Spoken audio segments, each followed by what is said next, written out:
I am a retired professor of hematology and oncology from Emory, and tonight I'm going to talk to you about hydroxyurea. And what I plan to do is to give you a background about hydroxyurea and why we use it in sickle cell disease, and then talk about the way I manage adults with hydroxyurea. There's going to be a second session that Dr. Peter Lane will do, where he will discuss hydroxyurea in children, and the usage there is somewhat different, and so I'm going to leave discussion of pediatric issues to him. Can you see my second slide, my disclosures?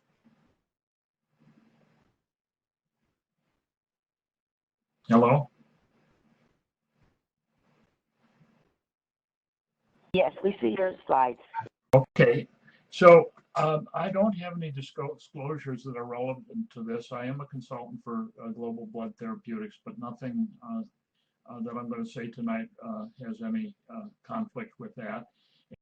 I'm going to talk about FDA approved for use in sickle cell disease.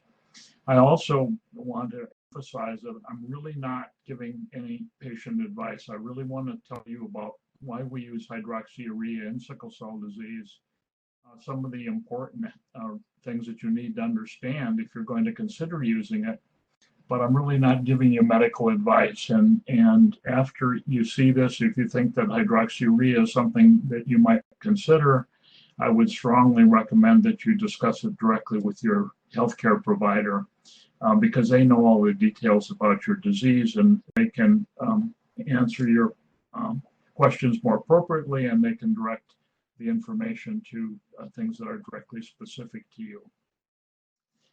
What I'd like to do tonight is to help you understand why we chose to use hydroxyurea in adults, to help you understand the benefits and risks of taking hydroxyurea, and learn how it is given and how you need to take it so that you get the best result possible. And it's going to be interactive. I'm going to give you short amounts of information, and then I'm going to leave time for you to answer questions. I'm going to try and go relatively slowly because it is a bit complicated, and I want to make sure that we're understanding what I'm presenting. Now, hydroxyurea was first thought of as a magic bullet, and we have thought from the very beginning in sickle cell disease, if we could reverse time for the individual with sickle cell disease, we could actually improve their outcome. And why that occurred is that we really make two different types of hemoglobin before and after we're born. The fetus makes a hemoglobin that's called hemoglobin F, or fetal hemoglobin, and that's the major hemoglobin that's present in the developing fetus before birth. After an individual is born, the level of fetal hemoglobin that they make goes down very dramatically in the first weeks of life. And this slide really shows that. You can see in the stippled area the fall in fetal hemoglobin that occurs in terms of the percentage of the hemoglobin that's fetal hemoglobin. And rapidly after birth, it falls down to very low levels. And so after about 20 weeks of age, about 1% of the hemoglobin is fetal hemoglobin, and 99% is hemoglobin A in a normal individual. Individuals with sickle cell disease also have elevated fetal hemoglobin at birth. It also goes down, but their fetal hemoglobin level stays higher in sickle cell disease than it does in normal individuals. And we'll talk about observations that were made that showed that this fetal hemoglobin elevation actually protects the individual from problems with sickle cell. And so the initial idea was developed in the 50s and 60s, where we might be able to switch back from the hemoglobin A production that's seen after birth back to fetal hemoglobin, and that would basically turn off the production of sickle cell hemoglobin and would make the disease better. Studies were done that started a long time ago. Watson in 1948 observed that individuals with sickle cell disease have no symptoms for the first year or two of life.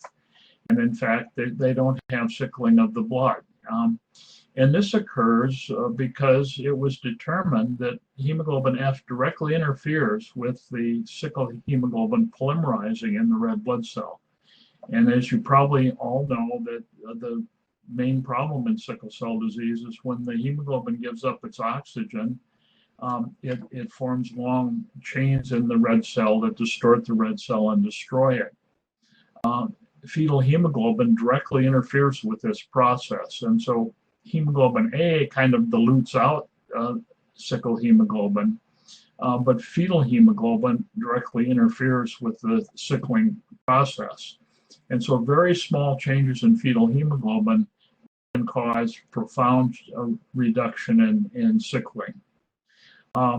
Observations done clinically in the 70s showed that there were individuals who had very high fetal hemoglobin, Saudi Arabians, and some individuals that have a rare disorder called hereditary persistence of fetal hemoglobin. And these individuals had mainly sickle hemoglobin, about 80% hemoglobin S, but they had about 20% fetal hemoglobin. They were as mild as individuals with sickle trait, so they really had no symptoms from the disease. And so it takes about 50% hemoglobin A to keep you from having symptoms, but only about 20% of fetal hemoglobin. And so this was another point in evidence that if we could increase fetal hemoglobin, things would improve in the individuals with the disorder.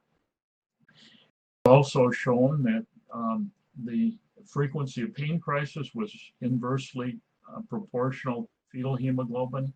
That is, the higher your fetal hemoglobin, the less pain crisis you had over time.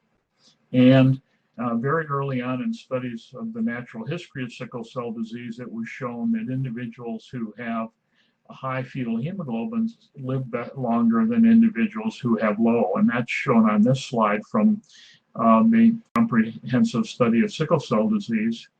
And the probability of surviving is shown, and the dark line is individuals who have very low levels of fetal hemoglobin. The dotted line is individuals who have high levels, and you can see that the survival of the individuals with high levels is much better than the individuals with low levels. So this was direct evidence that fetal hemoglobin would improve the clinical outcome in individuals with sickle cell disease if we can modify it. Is that clear? And are there any questions at this point? Are there any questions people would like to ask about what I've presented so far?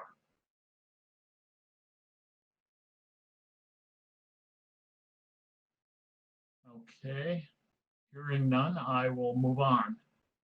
So in the 1980s, early on, a set of magic bullets were developed to actually accomplish what people had dreamed about doing in the 50s and 60s.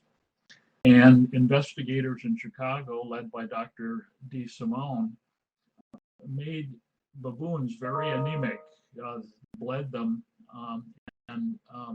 so that their hemoglobin levels were reduced, and they started making all sorts of new red blood cells. And they showed that when they gave the baboons a drug called 5-azacitidine, that's a cancer chemotherapeutic drug, they found that there was an increase in the number of cells that contain high levels of fetal hemoglobin. And this was reproducible. And so if somebody's trying to make lots of blood, and you give them a drug that inhibits them making new red blood cells, the fetal hemoglobin goes up. This was first shown with the drug 5-azacitidine, but this drug has very serious side effects, and so it wasn't considered for clinical use because of its side effect profile. A large number of investigators looked at all sorts of different drugs that were used to treat blood cancers and solid tumors. And they found that many of these drugs actually would increase fetal hemoglobin in individuals with sickle cell disease who are making lots of new red blood cells. Hydroxyurea was one of the drugs that Sam Sharash and 3 other investigators actually found did this all at the same time. And hydroxyurea was a very important drug for consideration. Hydroxyurea was a drug that we had used really for many, many years in treating types of blood malignancies. And this was important because the individuals who had these blood diseases lived for very long periods of time, 10, 15, 20, 30 years. And so they had been treated with hydroxyurea for a very long period of time. And it was shown that they had a really good safety record for the drug. It had very, very few side effects. And the ones that that occurred were related mostly to lowering the blood counts, the white blood count, the platelet count, and the red blood cell count or hemoglobin level. And that was actually for sickle cell, that was a desirable effect, and we'll come back to that later. So it had a long history of a relative safety, and it was used, as I said, for periods of up to 30 years in individuals that had some of these other blood disorders. We knew it was potentially going to work, and we knew if it did work, that it would be an excellent choice for a drug to give in a chronic disease like sickle cell, where somebody would need to stay on it for a long period of time, because we know that they would be unlikely to have serious side effects.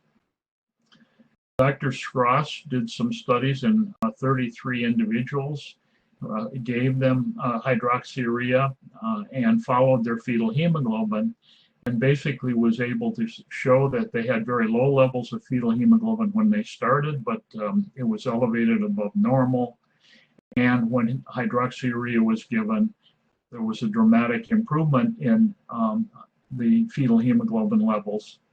Virtually all patients had some improvement in their fetal hemoglobin level.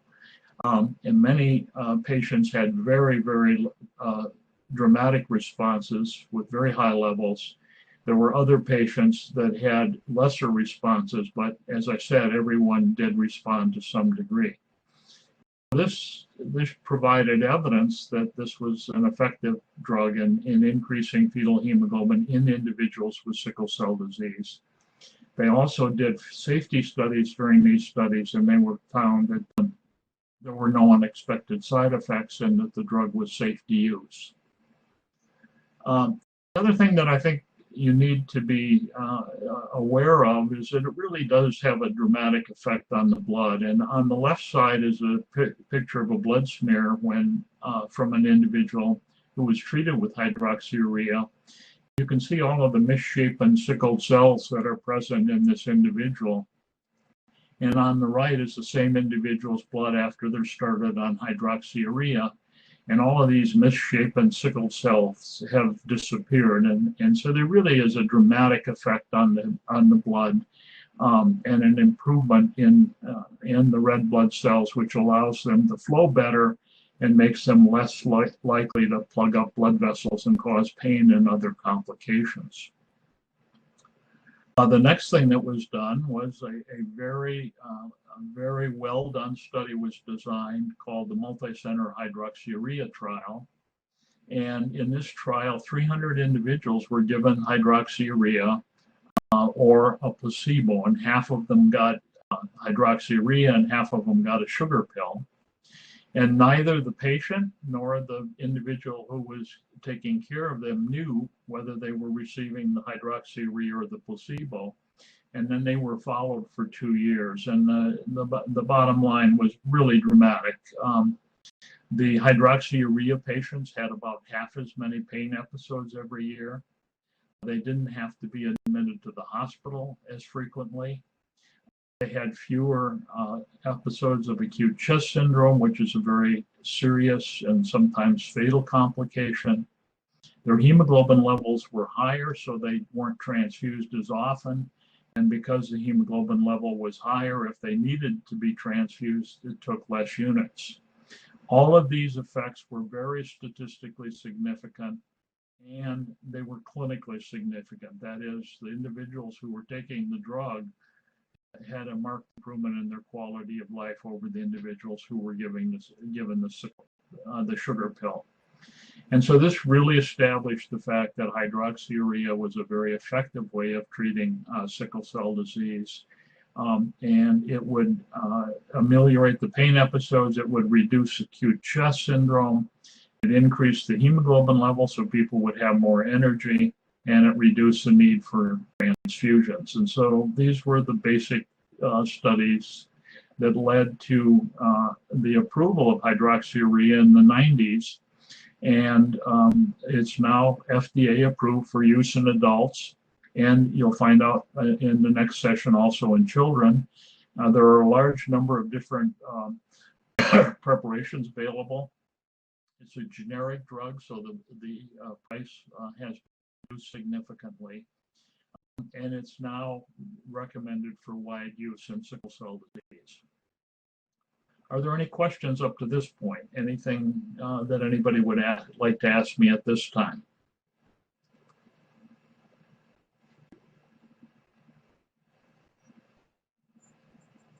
Okay, hearing none, I will move on.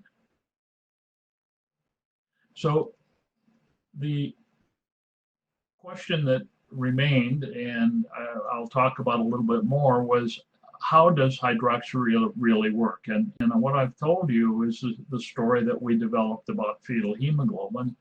And it's clear that the main effect of hydroxyurea is to increase fetal hemoglobin, and this is a beneficial effect.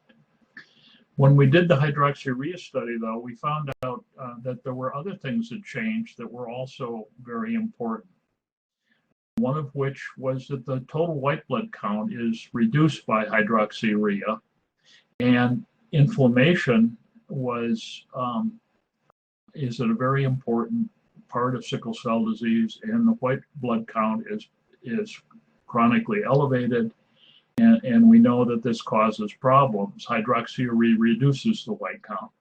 And in fact, when we look carefully at the statistics, the best responses were correlated with the lowest level of white blood count. So individuals who had marked lowering of their white cell count had the best improvement in their symptoms.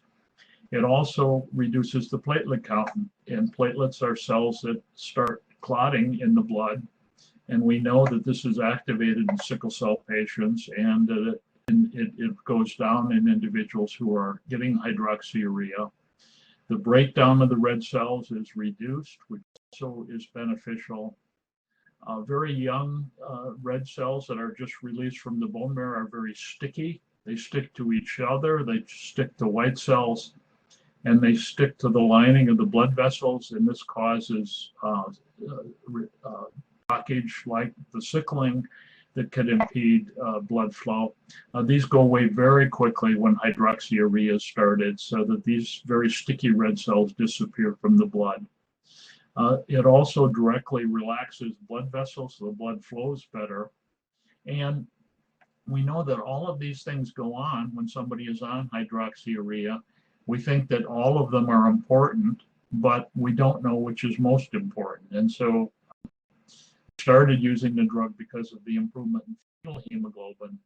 We also know that there's a lot of other beneficial the drug does that could improve life for an individual with sickle cell disease. I think the other really exciting information that has emerged is that people who are on hydroxyurea live longer than people who are not taking hydroxyurea. And this is shown here in a study that was done in Greece, where the probability of survival was looked at in individuals who were stayed on hydroxyurea versus the patients that were not receiving hydroxyurea. What you see is there's really a dramatic improvement in survival in the patients who receive um, hydroxyurea, and that this occurs over a very long period of time. So these are people that have been on the drug for 10 or 15 years and show a very significant increase in survival over individuals who aren't taking hydroxyurea. This study was done in Greece. There's been a study done in Brazil and several in Europe and in the United States that also support the fact that hydroxyurea does improve survival in the disorder. And we're also working on looking at other effects of hydroxyurea. Studies that were done in children suggest that it may help improve the neurocognitive functioning in children, and so that they have a higher hemoglobin level and suffer some of the complications that can occur in terms of difficulty with certain types of thought processes. There's also evidence that it may protect the kidneys and the lungs and some of the other organs that are damaged the lifespan of the individual. So there's really a mounting evidence that hydrea is not only beneficial in terms of reducing pain, but it can also have other positive effects in terms of preserving organ function and therefore prolonging life. And so we don't have the bottom line yet because we haven't used the drug for a great period of time. It's only been used now for about 30 years, so we're accumulating information that will emerge about effects on organ function and also survival. Are there any questions up to this point?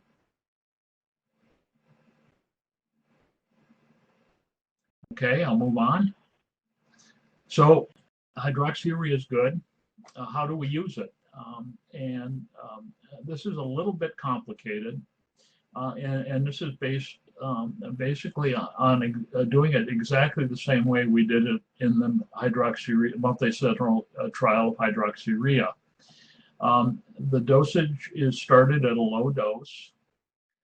If the drug is well tolerated, this dosage is increased over time, usually waiting about a month or two before you adjust the dose.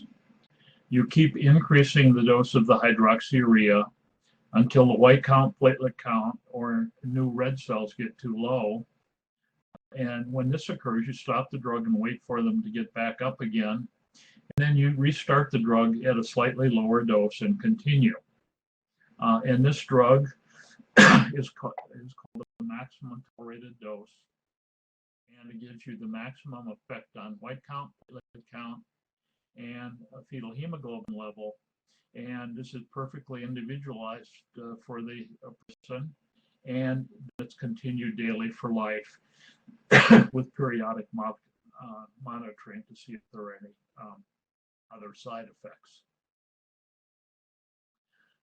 What are the major problems with taking hydroxyurea? And I think this is something that you really need to think about. It takes a long time for the drug to show benefit. The titration to find the maximum dose often takes up to 4 to 6 months.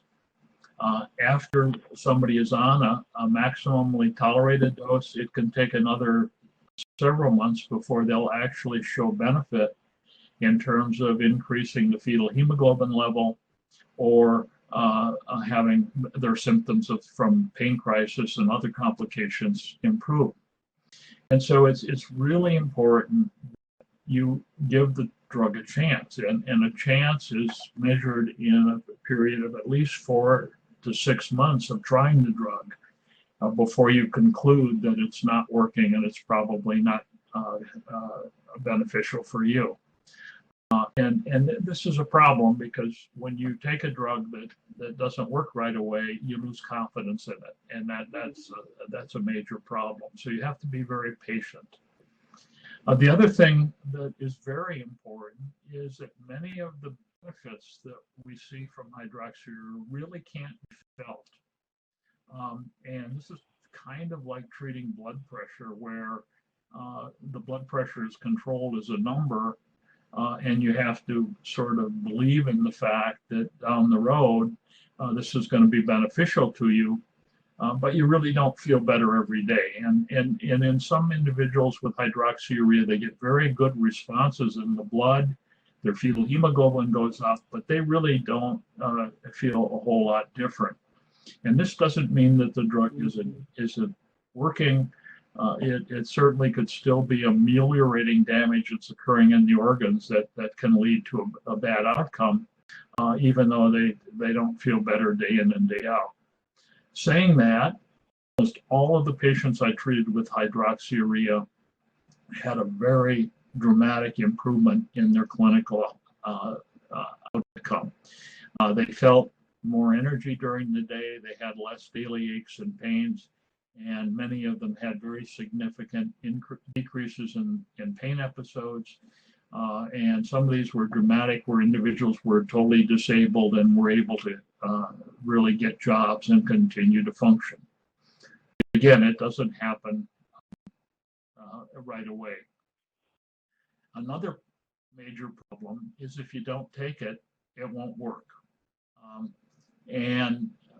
This is a major problem with all medications, and there are a number of studies shown that in every disease known to man that's a chronic disease, when medicines have to be taken on a regular basis, only about half of the individuals treated take the medicine at all. And even that half, only about 80% actually take it as directed. And with hydroxyurea, if you don't take the drug on a regular basis, it is a very short-acting drug, and you'll lose the effect very quickly. And it'll take a long time to get that back again. And so it's a drug that has to be taken every day. And you have to take it regularly and really commit to taking it every morning or whatever works out best for you, but then make sure you get the drug. Do this for a prolonged period of time before you conclude that it isn't for you. And then there are potential side effects, and I'm going to talk about those because these are important, and you need to understand those because those obviously go into the decision making in terms of whether the drug is for you. The first side effect is the predictable one on the bone marrow. The way the drug works is it slows you making blood cells, red blood cells, and platelets. Have to be monitored because if they get too low, that can cause other complications like symptomatic anemia, infections from a low white count, or bleeding from a low platelet count. And this is one of the reasons that the drug is monitored. This is a very predictable effect, and with periodic monitoring of blood every month or two, this can be given safely without any problem. Almost all patients know some increase in pigmentation. When they are on the hydroxyurea, their skin gets darker. The folds on the hand will get dark pigmentation. And then about 1 or 2% of individuals, they'll get dark coloration under the nail beds that is disconcerting. And so that is a very predictable side effect. That occurs. It's mild in most patients, but some individuals have a problem with their nail beds that really bothers them. The other thing that occurs is people are worried about hair loss, and really seen hair loss caused by hydroxyurea. But one of the things we do see very regularly is women who use relaxers on their hair have increased breakage of the hair at the junction between the normal hair and the hair that's been treated. And this can result in increased hair loss that is noticeable when you brush your hair, comb your hair. It almost never really becomes severe enough so individuals notice that are just looking at you. But this is very disconcerting for women in particular, and it's often a reason that they decide to discontinue the drug. It can have problems with nausea and vomiting and diarrhea, but actually most people feel better on the drug. They eat more and they gain weight, not mainly because they're eating more. And weight gain is a positive side effect in some individuals, but it's a very negative one in others. And so it's something you need to be aware of. These are the main things. Hydroxyurea does inhibit other rapidly dividing cells, and one of those is the production of sperm. And there's evidence that males have reduction in sperm counts on hydroxyurea, and the quality of the sperm that they make may be reduced. This is certainly a concern. It appears to be reproducible when they stop the drug. Reversible when they stop the drug. And it's not birth control. Many of my male patients have developed symptoms have had children while they are taking hydroxyurea, so it doesn't make you infertile.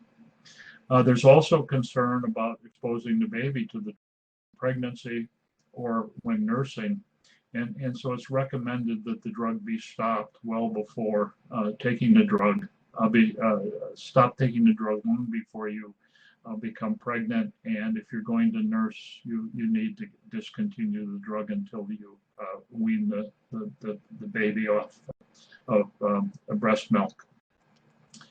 The other thing is that it's been shown to be helpful in SS disease and F thalassemia, but there's really no data or clinical basis for its use in SC disease. So this is really a treatment for hemoglobin SS disease and S beta thalassemia. Are there any questions to this point? Dr. Ekman, you have a question. Okay. You have a question is asking, how long does it take to get your dosage individualized? So it usually, many people, we can get the correct dose within about 2 to 3 months. And I think the average, though, is probably about 4 or 5 months. So titration period is done over a fairly long period of time, and we do that for safety reasons. If we increase the drug too rapidly, the white count and platelet count can be too low, and if we're cautious, those side effects don't occur. So I think that it really does take 3 to 4 months of careful monitoring to establish the correct dose. It also takes longer after that time to actually get the maximum dose. So even though we find the right dose in terms of white count and platelet count, it usually takes 4 to 6 months for the fetal hemoglobin to increase and for the individual to have maximal clinical benefit.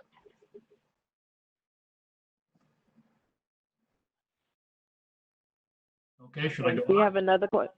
Oh, another question? We have another question. Is the hydroxyurea stopped each time counts decrease or just for the initial dosage adjustment? Well, anytime that somebody's being monitored on hydroxyurea and their counts get too low, then we have to stop the drug for a short period of time. And then we usually restart it again at the same dose. And for example, if you get a cold or influenza, the virus slows you making red blood cells and white blood cells. And so while you're suffering from the influenza, your blood counts may drop down, and the hydroxyurea might be stopped for a period of time, and then restart it after the infection clears and your bone marrow recovers. We also sometimes stop hydroxyurea when somebody has a very serious bacterial infection, not because of the white count is necessarily that low, but we want to make sure that the white count can respond to the infection appropriately. But these are short interruptions in the treatment, and usually they're as soon as the blood cells recover, you can go back to the previous dose of hydroxyurea.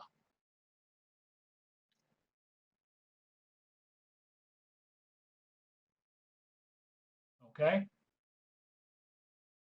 I'm moving on, and we'll have time at the end to ask some other questions if there are any. I want to point out something that everybody with sickle cell disease should be aware of. If nothing more than as a source of information you can provide for your care provider. And this comes from the NIH Heart, Lung, and Blood Institute recommendations on the management of sickle cell disease. It was published in 2014. And this is a very important information for whoever is giving you care for your sickle cell disease, whether they're a sickle cell expert or a general practitioner. In fact, Dr. Barbara Yan, who led this panel, is a family medicine doctor from Minnesota and really doesn't take care of sickle cell patients. So this is written from the perspective of individuals who are not experts in sickle cell disease, but this is information that will allow them to manage hydroxyurea in their patients.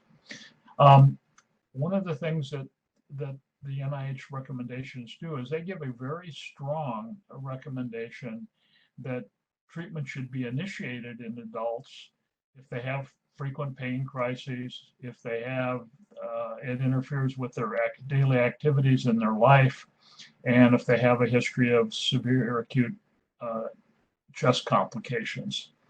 And it says, initiate therapy. This is an order, and it's strong recommendation with moderate evidence. I don't believe in this completely. I think that anybody that has any problem with sickle cell disease or who's totally asymptomatic should consider starting on hydroxyurea. But this is a significant commitment, and it requires a thoughtful discussion between you and your healthcare provider and your family, so that you're all on the same page and agree that this is the way that you should proceed.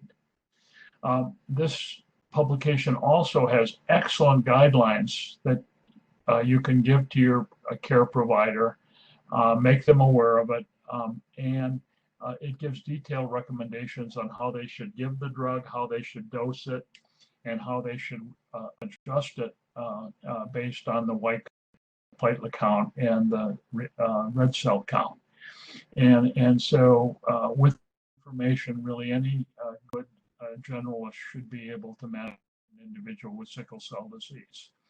And so this is readily available. It's information that can make them an expert, at least on management of this one drug and the disease. So what is my bottom line? Well, all individuals with hemoglobin SS and S beta 0 thalassemia and some with S beta plus thalassemia should be offered hydroxyurea. SC patients may consider trying it, but the evidence there is really not very solid. If you try it, give it a chance. And in a chance, I mean 6 months minimum. It's really important to give it a trial, because you're not going to see benefits in the first day or two or weeks that you start the drug. Commit to not taking it hit and miss. If you're on it, you got to be serious about it. You've got to take it every day. I'm going to discuss that a little bit more in detail. This is a complicated slide of somebody that I really wanted to share with you. And this is a patient that I followed at Grady, who was on hydroxyurea, a very, very large dose, 1.5 grams of hydroxyurea, which is a massive dose. And I was seeing her every so often because she wasn't from Atlanta. And I would see her for a period of time, and then she'd disappear for several months, and then she'd come back in again. And when she came in, she was incredibly sick with very severe pain episodes. And these lasted a long time, a week or two. And I couldn't figure this out, because she do have these long periods of time where she wasn't in the hospital, and then she got these very severe pain episodes. So I went back over 6 admissions, and I looked at her blood cells. And what you see here are her white blood count on the lower level plotted out, and her MCV on the upper plot. And The MCV is the average size of the red cells. And when you're on hydroxyurea, your red cells get bigger, so your MCV goes up. And when you're on hydroxyurea, it slows you making white cells, so your white cell count goes down. And what I saw in her pattern was in 6 admissions, every time she came in with a severe pain crisis, her MCV was very low and her white cell count was very high. We started on her usual dose of hydroxyurea, and over the short period of time she was hospitalized, each time MCV went up dramatically and her white count fell precipitously. And so the bottom line here is that this was an individual that was having a very good response to hydroxyurea. Wasn't taking it. She would take it while she was in the hospital, and maybe for a few days afterwards, she would stop taking it and things would revert to their baseline state and she'd start having pain again, very severe pain. It was repeated again and again. And so there's 2 lessons here. One is if you don't take the drug, you're not going to get the benefit in terms of preventing these pain episodes. But an equally important consideration is that this lady was being exposed to a very dangerous amount of hydroxyurea because her doctor thought she was taking it every day and was giving her higher and higher doses because he wasn't seeing the response he wanted. And when in fact he wasn't taking it, she wasn't taking it. And when she was given the drug, the white count fell precipitously. And so this individual was also at risk for getting into severe complications because her doctor really didn't know this was going on and was prescribing a higher dose than she really needed. The patient I talked to her, she started taking the hydroxyurea regularly, and she didn't come to see us anymore because she was basically asymptomatic from her sickle cell disease and was able to be on a very much lower dose of drug. She ended up on a gram of hydroxyurea, which was 2.5 times lower than what she had been on before. And so this is a very important patient that shows that you have to take the drug or you don't get the benefit. And if you take the drug intermittently, it can actually potentially be more dangerous to you than not taking the drug at all. So I think that you want to be serious about it. You need to set up a system so you make sure you take the drug every day. It becomes one of your highest priorities. And you give it about a 6-month trial. And if you get a benefit, I guarantee you won't want to stop it. Work after that period of time, then you should have another discussion with your physician about whether or not maybe it's not for you. The other thing is that it's perfectly safe to have children. What we ask is that you stop the drug about 6 to 8 weeks before you conceive, that you don't take the drug while you're pregnant or nursing, but once this period of time is over, you can go back onto the drug and continue on the dose you were receiving before. And this is a question that comes up. We recommend that individuals not get pregnant while they're taking the drug. And sometimes women think that means they can't have babies, but we've managed the hydrea many times through successful pregnancies by interrupting it as we've outlined here. Another thing that we have to come back to is that increased fetal hemoglobin is associated with improved survival. This is a study of geriatric patients with sickle cell disease with SS from Jamaica.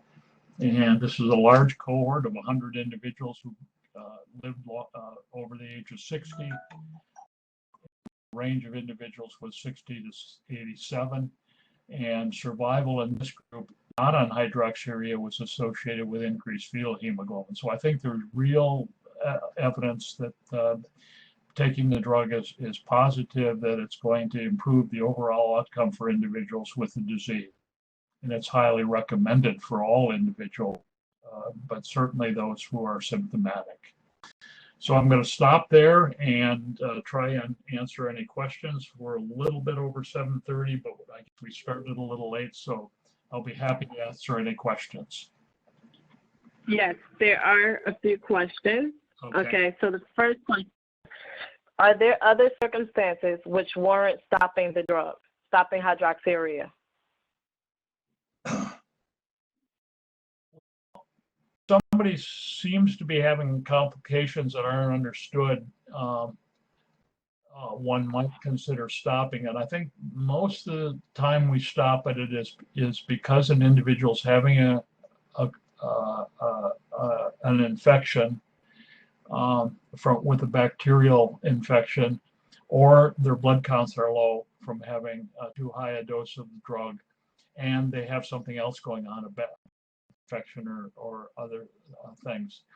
I think that's the main reasons. Certainly we want individuals to stop if they want to have a child.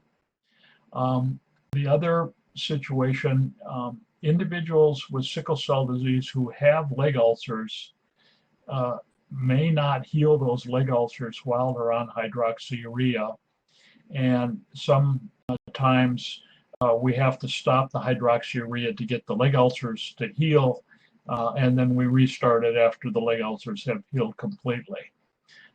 There's controversy. Some people believe that it actually causes leg ulcers. I think that suggests that's not true, but I have had patients where I've had to stop the hydroxyurea because they've had leg ulcers.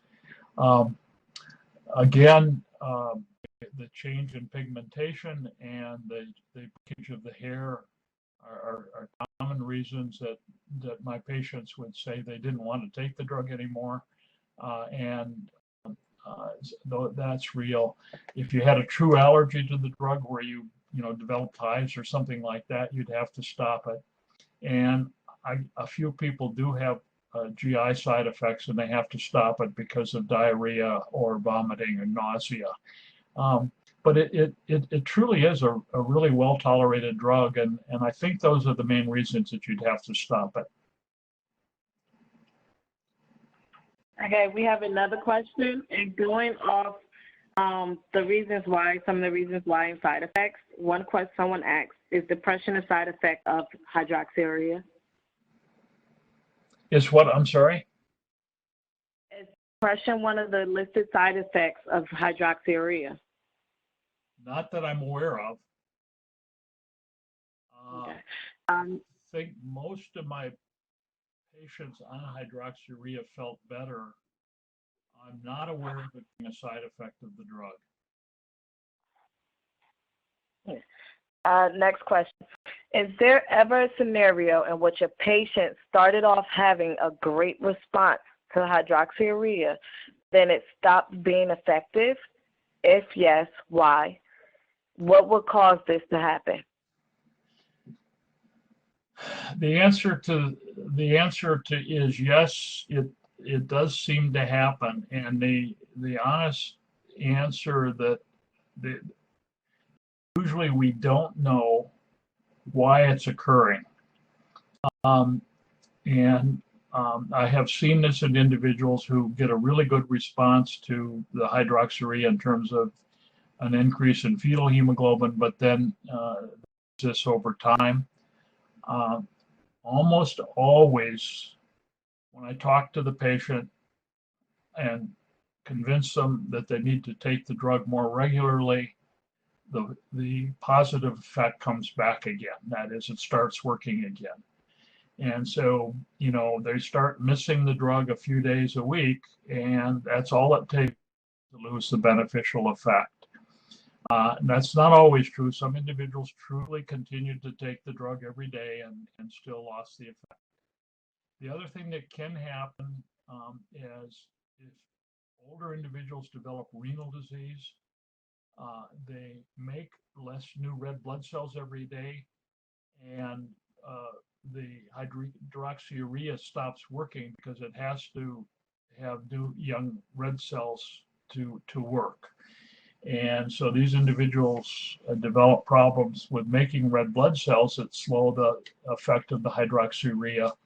we very often would give them a hormone that is made in the kidney to stimulate them to make more blood cells, and then giving that along with hydroxyurea would allow them to get a good response again. That drug is called erythropoietin, and some of the older patients I had, we gave the hydroxyurea and then added the erythropoietin because the response was blunted. The honest answer is that there are patients who clearly seem to lose the benefit. They are taking the drug, and we really have not figured out exactly why that occurs.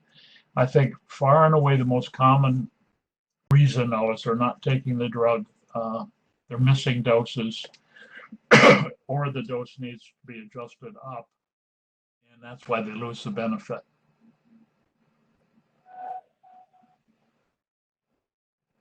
Okay, so we have another question. Lakia says, I'm on hydroxyurea.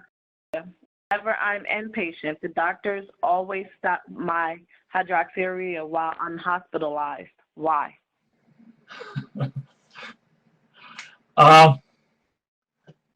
There's no reason to stop the drug if you don't have an infection or your counts aren't low. And so that's the only honest answer I can give to that. They may need to have a discussion with an expert in sickle cell disease and make sure they understand exactly how they should be using it. But there's no reason to stop it just because somebody's having a pain episode or because they have to be hospitalized.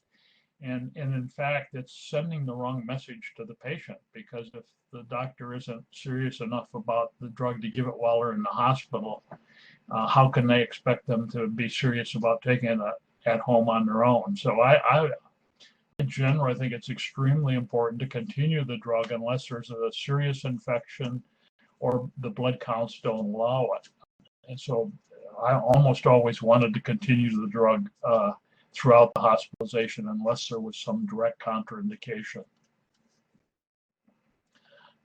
Occasionally there are changes in liver function and kidney function during pain episodes, and those might make you want to stop the drug.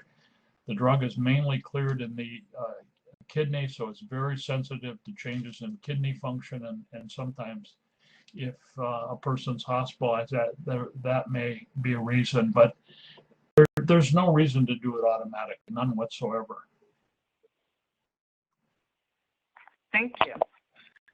Next question asks, what's the risk of not being consistent with not committing to taking hydroxyurea as prescribed? Well, I think the main thing is you're taking a drug that isn't going to work because it really requires every day to get the positive effect. And so you're exposing yourself to the negative effects of the drug without any potential for benefit. I think the second thing is that's really important is what happens with the case I showed you. And that is you end up on way too high a drug because the doctor thinks you're taking it every day. And then if you do start taking it more regularly, then you're setting yourself up to get complications from having too low a white count and a platelet count. And so if you're really not serious about doing it every day, I think it's better not to take the drug at all than to take it intermittently. You're maximizing the potential for side effects and really minimizing the possibility you're going to get a benefit from the drug. It's like blood pressure pills. I mean, I have hypertension and I have to have a pill box that I use religiously, fill it once a month. Otherwise, I've not been able to make sure I take antidepressant every day. It really takes a commitment to make it part of your life.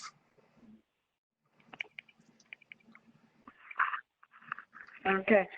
We have someone asked, can't patients insist on taking hydroxyurea inpatient?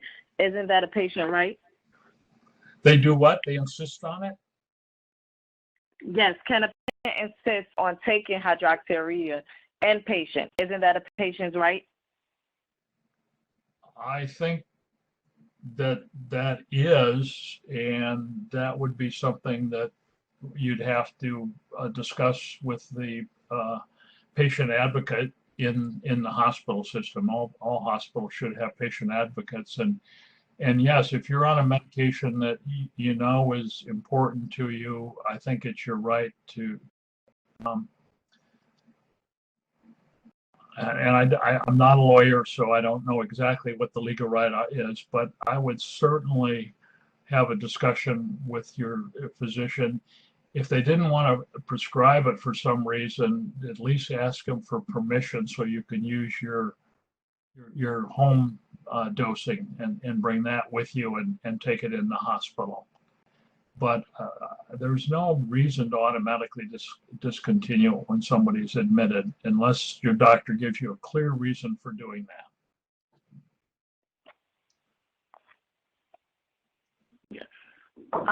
There's one more question. You mentioned low counts.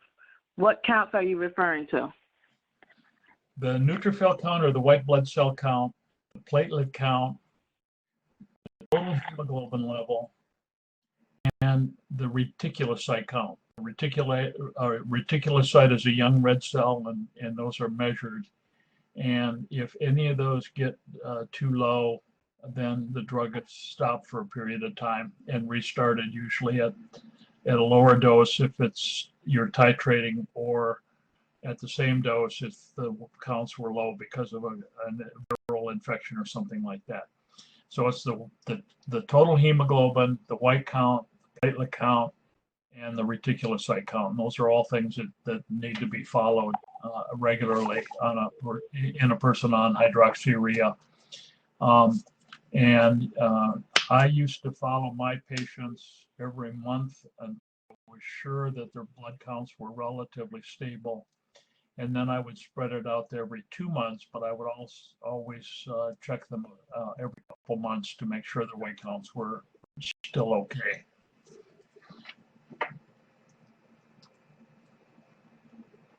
Okay.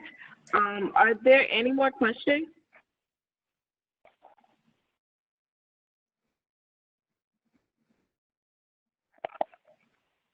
All right. If there are no more questions, thank you so much, Dr. Ekman, for presenting on this class again. This was amazing and wonderful. Please be advised that our next class will be July 9th at 6:30 p.m. I'm sorry, I almost said a.m. 6:30 p.m. No one's up that early. Well, I know I'm not. But we will all see you again at our next class. And thank you, Dr. Ekman. This was wonderful. Thank you. I enjoyed it. And again, I'll be back later in the sessions. We have some other topics I'm going to present. So I'm looking forward to it. And thanks, everybody, for signing on.